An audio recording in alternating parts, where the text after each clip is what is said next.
Hello and welcome back to In Tune with TEU with Azim Subhani, CEO of TEU Global. آج ہمارے پاس پچھلے video کے بعد سے دو تین اچھی سیٹس آف انفارمیشن ہے.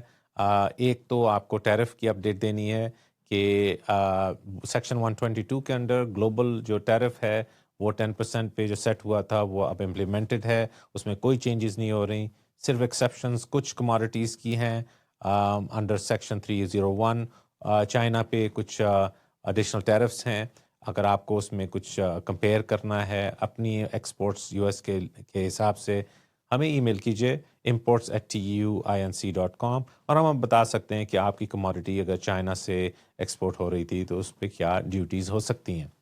دوسری جو خبر ہے اور وہ زیادہ امپورٹنٹ ہے آپ کے لیے, وچ از کہ جو اس وقت گلف میں سچویشن ہے اس سے آپ کو کیا امپیکٹ آئے گا.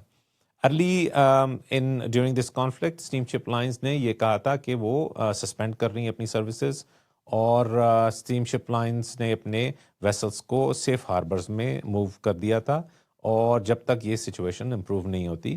اور اسٹیم شپ لائنز لائک مارسک, انہوں نے اپنے ویسلس کو راؤٹ کر دیا تھا تھرو ساؤتھ افریقہ تاکہ وہ دیر سے بھی پہنچیں لیکن پہنچ جائیں اور وہ رکیں نہ.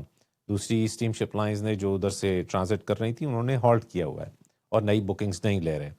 ابھی لیٹسٹ یہ ہے پچھلے آدھے گھنٹے میں پریزیڈنٹ آف یونائٹڈ اسٹیٹس نے یہ ایڈوائز کیا ہے سب کو, اسٹیم شپ لائنز کو, ٹریڈنگ کمیونٹی کو, کہ یو ایس ملٹری جو ہے وہ شیلڈ کرے گی تمام ٹریڈ کو. اس میں آئل کی ٹریڈ ہے, انرجی ٹریڈ ہے اور جنرل میریٹائم ٹریڈ ہے. اس کے لیے انہوں نے یہ ایڈوائز کر دیا ہے کہ وہ یو ایس ملٹری کی ایسکورٹ اس کو دیں گے, اور اگر کوئی انشورنس کی ریکوائرمنٹس ہوں گی تو وہ نامنل چارجز پہ انشورنس دیں گے.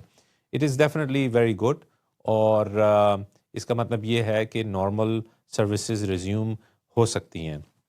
اسٹیم شپ لائنز کیونکہ یو ایس رجسٹرڈ نہیں ہیں اور ان کا لوز لنک ہوتا ہے یو ایس گورنمنٹ کے ساتھ, وہ انڈیپینڈنٹ ہوتی ہیں, وہ انڈیپینڈنٹلی ڈیسائیڈ کر سکتی ہیں کہ انہوں نے سروس ریزیوم کرنی ہے یا نہیں کرنی.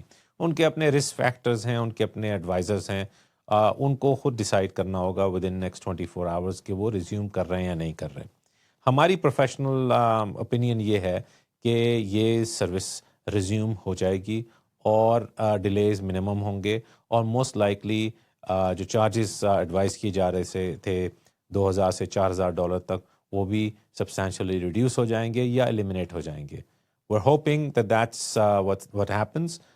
ہمارے آپ ای میل یوز کیجئے, ہمیں بتائیے کہ کیا آپ کے کویشچنس ہیں. Feedback is very very important. آپ ہمیں فیڈ بیک دیجئے. اس ویڈیو کے نیچے جو آپ کے پاس ونڈو ہوتی ہے اس میں آپ ہمیں کویشچنس بھیج سکتے ہیں, ہم اس پر نظر رکھتے ہیں. Thank you very much for tuning in. Take care.